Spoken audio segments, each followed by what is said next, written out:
నా హృదయపూర్వక నమస్కారాలండి. ఈరోజు ఆంధ్ర రాష్ట్రం అంతా చాలా నిస్సహాయతతో ఒక నిరుత్సాహ పరిస్థితిలో ఉండటం మనం చూసాం. జనరల్గా ఒక ఆడది నవమాసాలు ఒక గర్భిణితో ఉండి పండంట బిడ్డని ప్రసవిస్తుంది అనేటువంటి టైంలో ఒక పెద్ద బండరాయి కడుపులో ఉన్నదని తెలిస్తే ఎలా ఉంటుందో ఈరోజు ఆంధ్ర రాష్ట్ర పరిస్థితి అలా అయిపోయిందండి. ఈ నవమాసాలు వీళ్ళ పరిపాలనలో ఒక్కటి కూడా ఉపయోగకరమైనటువంటి ప్రయోజనకరమైనటువంటి ఒక అభివృద్ధి పథకం లేకపోగా నవరత్నాలుగా ఒక్కొక్క నెల ఒక్కొక్క గులకరాయి డెలివరీ చేయటాన్ని బట్టి ప్రజలు ఈరోజు చాలా ఎలా అంటే వాళ్ళ పరిస్థితి చెప్పుకోలేని స్థితిలోకి వెళ్ళిపోవటం ఈరోజు చాలా మనం బాధపడవలసినటువంటి విషయం అనేది కూడా ప్రజలు గమనిస్తున్నారు. మరి ముఖ్యంగా ఒక పక్కన సినీ రంగం సిగ్గుపడుతుందండి. సినీ రంగంలో ఉన్నటువంటి అనేక మంది ప్రముఖులు రాజకీయ రంగానికి వచ్చి సినీ రంగాన్ని ఎక్కడ కూడాను మరి తిట్టించకుండా దూషించకుండా చాలామంది జయసుధ గారు కానీ జయప్రద గారు కానీ హేమమాలిని గారు కానీ అనేక మంది ప్రముఖులు మరి వచ్చి ఒక గర్వకారణంగా ఉన్నారు. ఈరోజు అటు రాజకీయ రంగం కూడా సిగ్గుతో తలదించుకునే విధముగా నోటికి అద్దు ఆపు లేని నరం లేని నాలిక ఎటుబడితే అటు తిప్పుతుంది అనేటువంటి ఆ విధంగా మాట్లాడేటువంటి రోజా ఈరోజు సిగ్గు ఎగ్గు లేకుండా ఏ ముఖంతో మరి స్టూడెంట్స్ దగ్గరికి మాట్లాడటానికి వచ్చిందని మేము ప్రశ్నిస్తున్నామండి. ఈరోజు ఏమీ తెలియనటువంటి అమాయకపు రైతులు ఈరోజు ఆమె ద్వారా నీ సినీ రంగంలో ఇట్లా ఉంటారా అని ప్రశ్నించే విధంగా సినీ రంగం ఒక పక్కన తలదించుకోవాల్సి వస్తుంది. రాజకీయ రంగంలో ఉంటూ ఒక ఆదరణ లేని వాళ్ళకి ఆదరణ ఇవ్వాల్సినటువంటి స్థితిలో సమాధానం చెప్పుకోలేనటువంటి యథారాజా తదా ప్రజ ఆలీబాబా అరడజన్ దొంగల్లాగా ఈరోజు ముఖ్యమంత్రి స్థితిలో ధైర్యంగా ఒక రాజులాగా అసెంబ్లీలోకి వెళ్ళాలన్నటువంటి మనిషి దొడిదారిన వెళ్తున్నాడు. ఒక పక్కన ఈమె చూస్తే వాళ్ళ సొంత ఊర్లోనే నియోజకవర్గంలోనికి వెళ్ళలేనటువంటి స్థితిలో తన సొంత ఊరు ప్రజలే ఆమె మీద ఉమ్ము వేసే విధముగా మరి ఆమె మీద కేసులు పెట్టే విధంగా ఆమె మరి దొంగదారిలో వెళ్ళటం కూడా రాష్ట్ర ప్రజలందరూ కూడా గమనిస్తున్నారండి. ఈరోజు మీరు ఎందుకు అమరావతి ప్రజల మధ్యకు రాలేకపోతున్నారు? ఎందుకు వాళ్ళు మీరు ధైర్యంగా సమాధానం చెప్పలేకపోతున్నారు? ఈరోజు బాధ్యతమైనటువంటి పదవుల్లో ఉన్నటువంటి మీరు ప్రజలు మీకు పట్టం కట్టారు. గొప్పగా డప్పు కొట్టుకోవడం కాదండి, మాకు 152 సీట్లు కావాలి, మాకు 152 సీట్లు వచ్చినాయి అని చెప్పని మీరు డప్పు కొట్టుకోవటం కాదు. ఆ 152 సీట్లు మీకు పట్టం కట్టిన వాళ్ళలో ఈ 23 ఒక గ్రామాలలో ఉన్నటువంటి ప్రజలు కూడా ఉన్నారనేది మీరు ఎందుకు మర్చిపోతున్నారు? ఎందుకు మీరు వాళ్ళ మధ్యకి రాలేకపోతున్నారు? ఈరోజు ఎస్ఆర్ఎం కాలేజీ మధ్య మరి గెలిపించిన నాయకులకు మీకు బాధ్యత లేదా అని మేము ప్రశ్నిస్తున్నాం.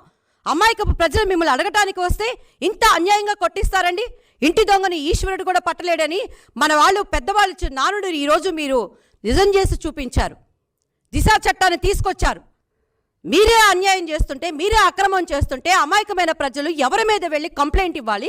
ఎవరి దగ్గరికి వెళ్ళి వాళ్ళు గోడుని వెళ్ళబోసుకోవాలని మేము ప్రశ్నిస్తున్నాం. ఈరోజు నీ నరం లేని నాలుక చంద్రబాబు నాయుడు గారిని విమర్శించే అర్హత నీకుందా అని మేము ప్రశ్నిస్తున్నాం.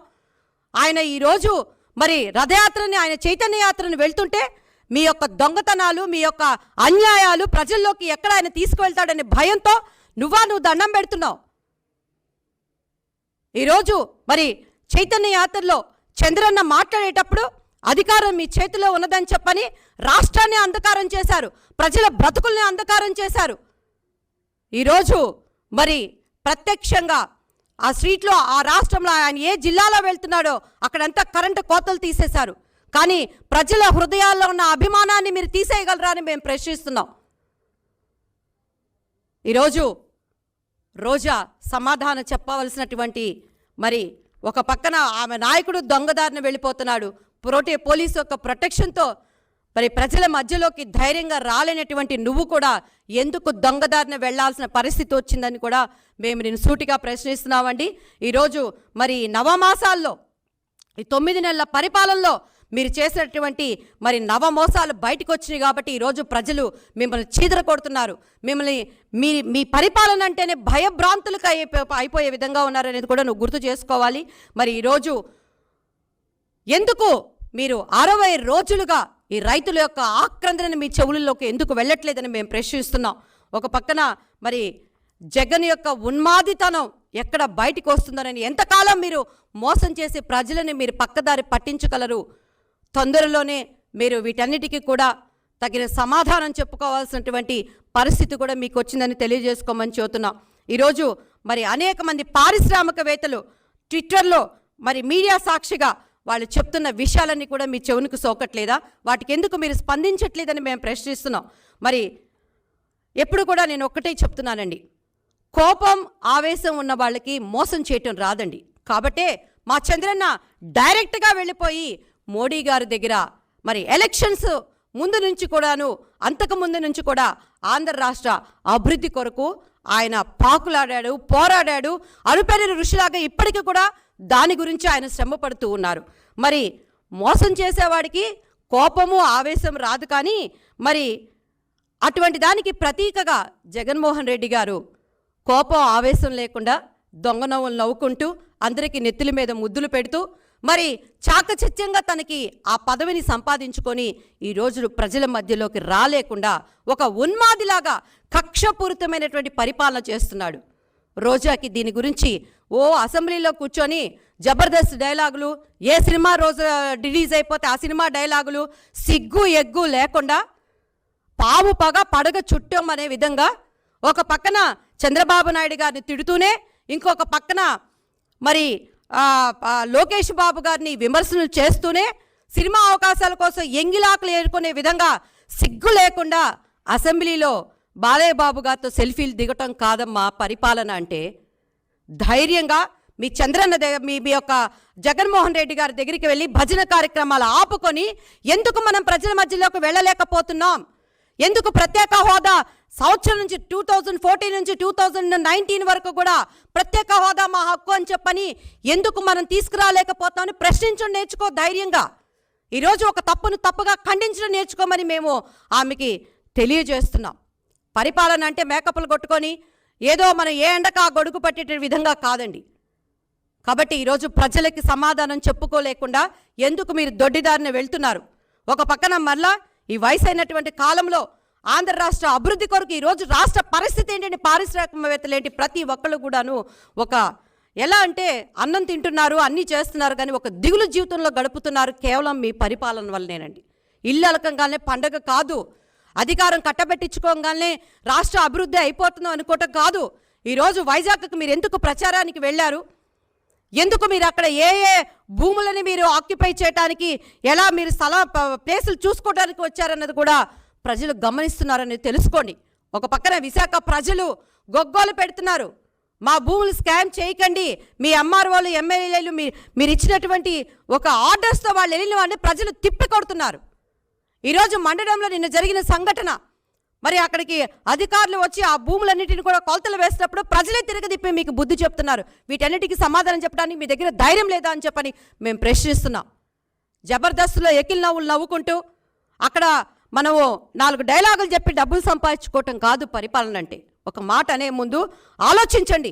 ఈరోజు ప్రజల పక్షాన మాకు నిలబడి అడిగేటువంటి అర్హతను ప్రజలు ఒక ప్రతిపక్ష నేతగా మాకు ఉన్నది.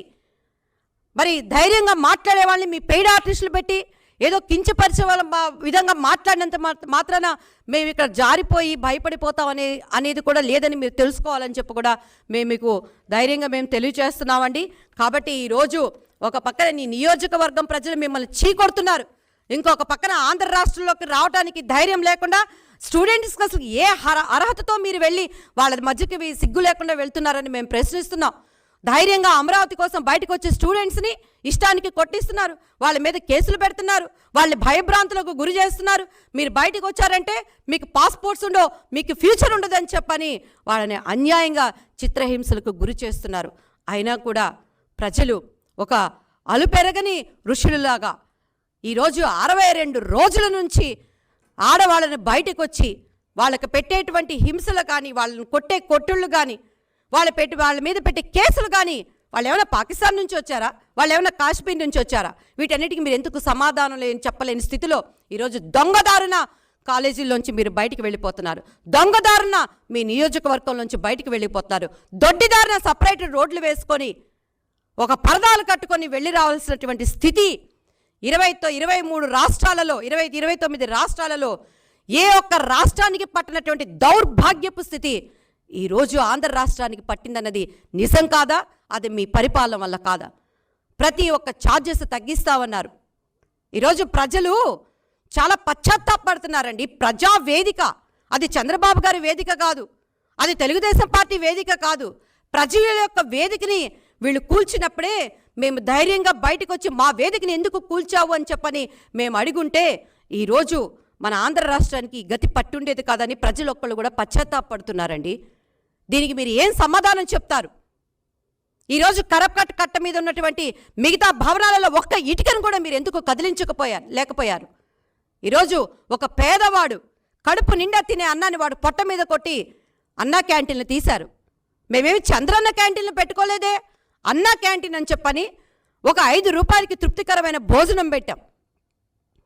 మరి దాన్ని క్యాన్సిల్ చేసిన వాళ్ళు దానిని ఎందుకు మీరు ఆల్టర్గా మీ యొక్క పేర్లు పెట్టుకొని మీ పార్టీల పేరు పెట్టుకొని అన్నిటికీ కొట్టారు కదా సున్నాలు. మరి ఆ అన్నం పెట్టకుండా పేదవాళ్ళ కడుపులో సున్నాలు కొట్టారు.